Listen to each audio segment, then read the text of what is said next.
મિત્રો, આપણા બિઝનેસમાં જો આપણે પૈસા કમાવા હોય તો આપણે 4 ફેક્ટર ઉપર કામ કરવું જરૂરી છે. તો એ 4 ફેક્ટર ક્યાં છે? તો પહેલું ફેક્ટર એ છે કે આપણા બિઝનેસમાં સેલ્સનો ફ્લો કન્ટિન્યુઅસ ચાલુ રહેવો જરૂરી છે. તો સેલ્સનો ફ્લો કન્ટિન્યુઅસ કઈ રીતે આવશે? તો એના ઉપર આપણે કસ્ટમર સર્વિસ ઉપર કામ કરવું પડશે.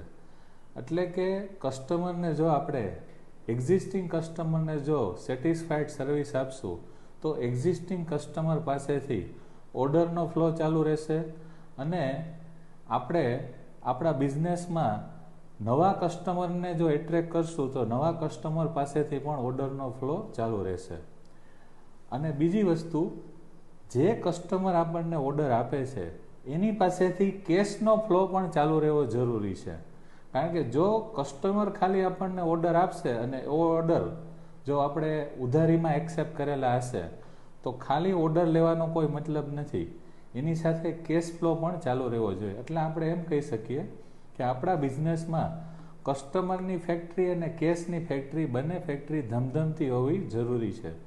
બીજું ફેક્ટર એ છે કે જેના ઉપર આપણે કામ કરવાનું છે એ છે ROI એટલે કે return on investment.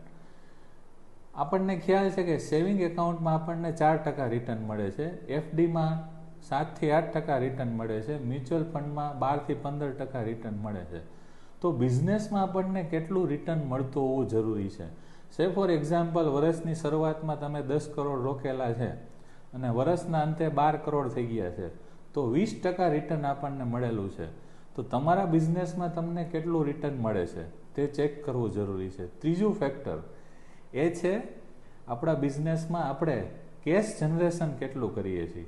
Cache generation એટલે કે વર્ષની શરૂઆતમાં આપણે આપણા બેંક એકાઉન્ટમાં અને કેશ બંને થઈને 10 લાખ રૂપિયા હતા અને જ્યારે વર્ષ પૂરું થયું ત્યારે 15 લાખ રૂપિયા કેશ અને બેંક બેલેન્સ હતી. તો 5 લાખ રૂપિયા આપણે કેશ જનરેટ કરેલી છે.